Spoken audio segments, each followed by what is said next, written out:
Hi, welcome back to Minix Oracle. ഇന്നത്തെ കാർഡിലൂടെ എന്ത് മെസ്സേജാണ് നമ്മൾക്ക് കിട്ടുന്നതെന്ന് നോക്കാം.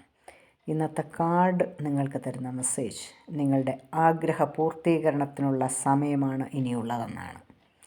നിങ്ങളുടെ മനസ്സിൽ എന്താഗ്രഹമുണ്ടായിരുന്നോ അത് പൂർത്തീകരിക്കുന്നതായും അതിനാൽ അങ്ങേയറ്റം സംതൃപ്തമായ ഒരു ജീവിതം നിങ്ങൾക്ക് ലഭിക്കുന്നതായും പിന്നീട് അങ്ങേയറ്റം സംതൃപ്തമായ ഒരു ജീവിതം നിങ്ങൾക്ക് ലഭിക്കുന്നതിലൂടെ അല്ലെങ്കിൽ നിങ്ങളുടെ മനസ്സിൽ ഇഷ്ടപ്പെട്ട ആഗ്രഹങ്ങൾ സഫലീകരിക്കുന്നതിലൂടെ നിങ്ങൾ അങ്ങേയറ്റം സാറ്റിസ്ഫാക്ഷൻ സംതൃപ്തരായിത്തീരുകയും ചെയ്യുന്നു.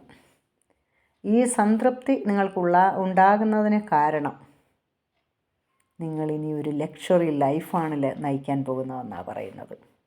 ഇതുവരെ നിങ്ങൾക്ക് സാമ്പത്തികമായ എന്തെങ്കിലും ബുദ്ധിമുട്ടുണ്ടായിരുന്നുവെങ്കിൽ അതൊക്കെയും മാറി നല്ല ലക്ഷറി ലൈഫിലേക്ക് നിങ്ങൾ പോകുന്നു എന്നാണ് ഈ മെസ്സേജ് പറയുന്നത്.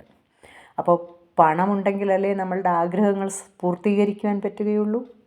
അപ്പോൾ പണവും ആഗ്രഹങ്ങൾ പൂർത്തീകരിക്കാനുള്ള കഴിവും ആരോഗ്യവും ഇതൊക്കെ നേടിയെടുക്കുന്നതിലൂടെ അങ്ങേയറ്റം മനസ്സിന് സംതൃപ്തിയും ഒക്കെ ലഭിക്കുന്ന ഒരു ജീവിതമാണ് ഇനി മുമ്പോട്ടുള്ളതെന്നാണ് ഈ കാർഡ് നിങ്ങൾക്ക് തരുന്നത്.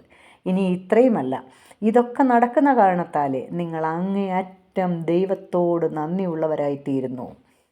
ഇതെല്ലാം തരുന്ന ഈശ്വരനോ നിങ്ങൾ കടപ്പെട്ട് നിങ്ങൾ നന്ദി ഉള്ളവരായിത്തീരുന്നു എന്നുള്ളതുമാണ് ഈ കാർഡ് നിങ്ങൾക്ക് തരുന്ന മെസ്സേജ്. അത് നല്ലതല്ലേ? നല്ലൊരു സൂചനയാണ്. സോ അങ്ങേയറ്റം പ്രവർത്തിക്കുക, പ്രാർത്ഥിക്കുക, എല്ലാം നിങ്ങളുടെ ലൈഫിൽ നേടിത്തരുമാറാകട്ടെ അല്ലേ? So please like and subscribe it. Thank you.